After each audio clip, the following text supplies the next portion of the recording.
이번에는 글로벌 특파원 리포트 시간입니다. 미국 현지의 생생한 분위기, 한국경제신문의 정인슬 워싱턴 특파원과 알아보겠습니다.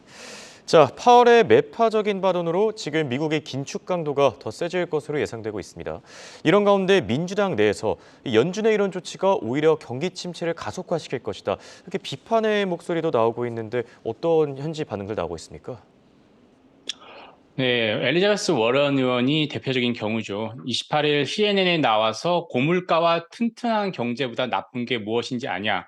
고물가와 수백만 명의 실업자라고 얘기를 했습니다. 워런 의원은 파월 의장이 연임할 때 그 상원 인준에서 유일하게 반대표를 던졌던 의원입니다. 서로 약간 천적의 관계인데요. 워런 의원은 또 현재 공급망 문제도 있고 우크라이나 전쟁이 계속되고 있다는 점을 강조를 했습니다. 이건 모두 공급적 요인으로 인한 인플레이션이라는 거죠. 그런데 파월 의장이 사용할 수 있는 도구, 대부분 통화 정책인데 이런 걸로는 이런 공급 쪽의 인플레이션 해결할 수 있는 게 하나도 없다라고 지적을 했습니다. 그러니까 우리말로 하면 빈대 잡으려가 초가삼가 태울 수 있다 이런 얘기를 한 겁니다. 이 말은 어떻게 보면 일견 타당합니다. 중앙은행은 원래 수요 쪽만 조정을 할 수 있는 거죠. 공급적 요인은 좀 어찌할 수 없는 측면이 있습니다. 파월 의장도 이 부분을 지정학적 요인이다라고 얘기를 했었는데요. 하지만 현재 인플레이션은 수요 쪽 요인도 분명히 있는 건 사실입니다. 기대 인플레이션을 눌러야 할 필요성도 있고요. 근데 미국 경기가 이 상황에서 더 나빠져 경기 침체에 빠진다라고 한다면 파월 의장이 지금 추진하고 있는 정책도 상당히 위축될 수밖에 없습니다. 하지만 3분기에 미국 GDP가 만약 2분기까지 2분기 연속 마이너스였죠. 그런데 마이너스에서 3분기에 플러스로 회복할 수 있다. 이렇게 믿음이 좀 있는 것 같습니다. 그래서 지금이 인플레이션을 누를 수 있는 적기다. 이렇게 판단을 한 것 같습니다. 다만 미국 경기가 그때까지 잘 버티느냐가 앞으로 변수가 될 것 같습니다.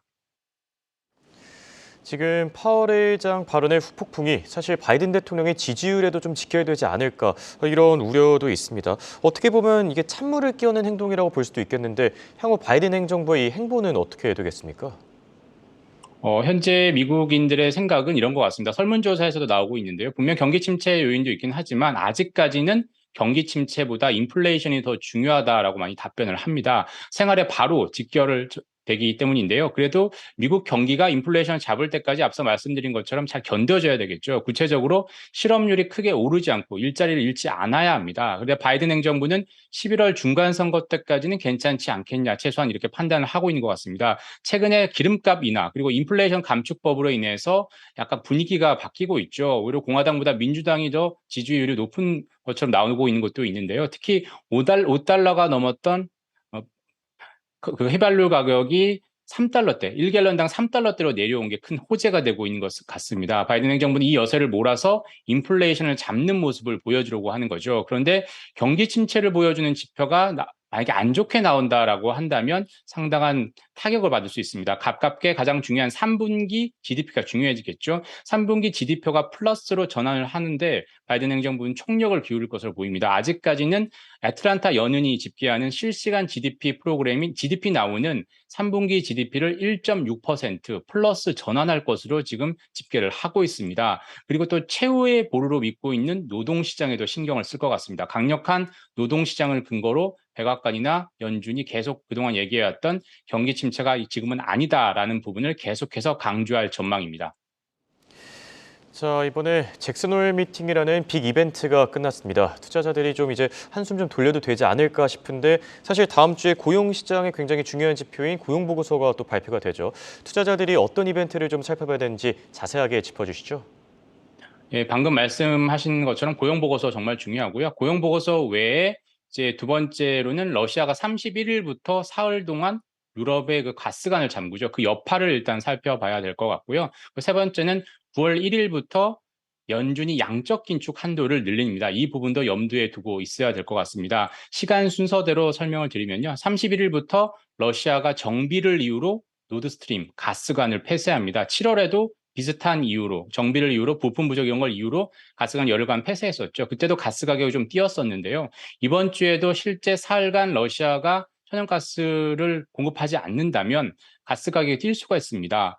불안감이 커지기 때문인데요. 당장 사흘간 쓸 용량은 있겠지만 문제는 겨울철이겠죠. 또 이후에도 가스관을 다시 재개하면서도 가능한 공급량의 총 20% 정도만 공급하기로 했습니다. 그래서 이런 불안 심리 때문에 가스를 비롯한 원자재 가격이 요동칠 가능성이 있으니까 이걸 주시해야 될 것 같고요.